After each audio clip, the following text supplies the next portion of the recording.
भगवान की पूजन कर रहे हैं, अर्चना कर रहे हैं, सेवा कर रहे हैं, माला जाप कर रहे हैं, पूजन अर्चना कर रहे हैं, तुलसी को जल चढ़ा रहे हैं, उस समय पर 3 का दर्शन अगर आपको हो जाता है, आपके दरवाजे पर अगर आ जाते हैं, तो आपका समझ लेना पूजा स्वीकार हो गया। पहले नंबर पर पूजन करते समय दरवाजे पर गौ माता आकर खड़ी हो जाए, समझ लो तुम्हारा पूजन सफल हो गया।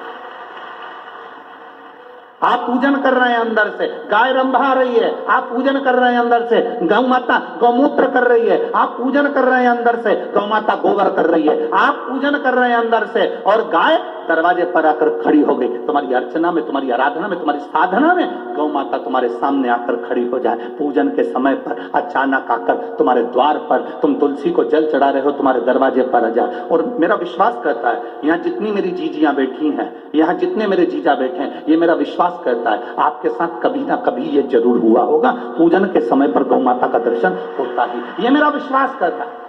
और ये कब होता है? जिस दिन आपका चित्त, मन, वृत्ति भगवान में रमी हो। चाहे तुम राम जपो, हनुमान जपो, शिव जपो, तुम्हारी मर्जी पड़े वो जपो। तुम देवी की भी पूजन कर रहे हो, किसी की देवता की पूजन कर रहे हो, कुल देवता की पूजन कर रहे हो, दिल से कर रहे हो, तो ये 3 का अगर दर्शन हो जाए तो कार्य सफल है। पहला, जम के बोलो, गौ माता।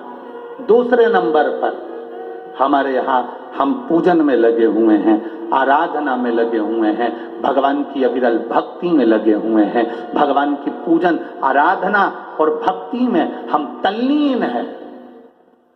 और दूसरे नंबर पर उस पूजन करते समय पर तुम्हारे घर की बहन बेटी तुम्हारे दरवाजे पर आ जाए तो समझ लो पूजन सफल हुआ है। क्या बहन बेटी के आने से पूजन सफल हो सकता है?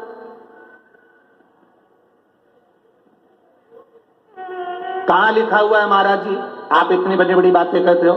पूछने वाले पूछ सकते हैं, कहने वाले कह सकते हैं, आपने कैसे कह दिया कि बहन बेटी के आने से सफल हो जाता करे? तो आप उठाओ, हिमालय राज का बेटा बाणासुर से दोस्ती कर लेता, माता पार्वती का भाई बाणासुर से दोस्ती कर लेता है, और दोस्ती कर लेता है तो उसके चुंगल में फंस जाता है, बाणासुर के चुंगल में। भाई संकट में आ जाता है। आज हिमालय राज और मैनावती दोनों बैठकर भगवान की आराधना कर रहे थे, इतने में पार्वती का आगमन हो जाता है। पार्वती ने आते से ही देखा, पिताजी आप आराधना कर रहे हो, पूजन कर रहे हो, किस लिए, क्यों? मैनावती ने कहा तेरा भाई संकट में घिरा हुआ है। पार्वती ने कहा क्यों चिंता करते हो, क्यों चिंता करते हो?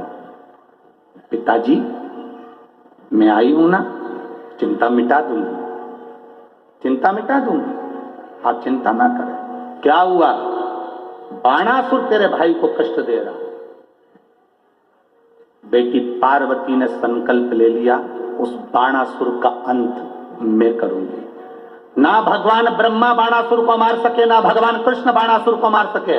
बाणासुर की कन्या भगवान कृष्ण के पास में, वहां उनके पुत्र के पास में गई, भगवान कृष्ण का युद्ध बाणासुर के साथ हुआ, 1000 भुजा, तो बाणासुर को भगवान कृष्ण नहीं मार सके। बाणासुर को न नारायण मार सके, न ब्रह्मा मार सके, बाणासुर को न शंकर मार सके, क्योंकि शिव ने तो वर दिया था।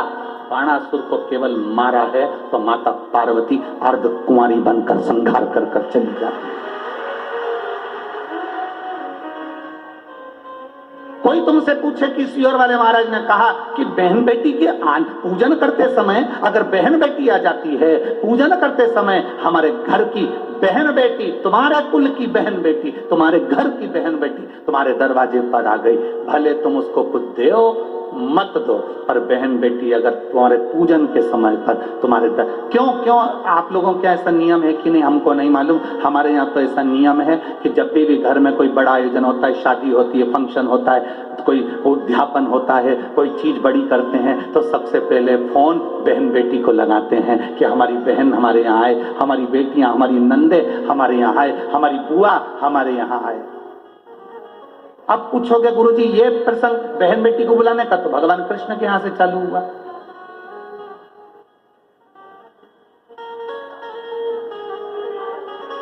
नंद बाबा की कितनी बहन थी?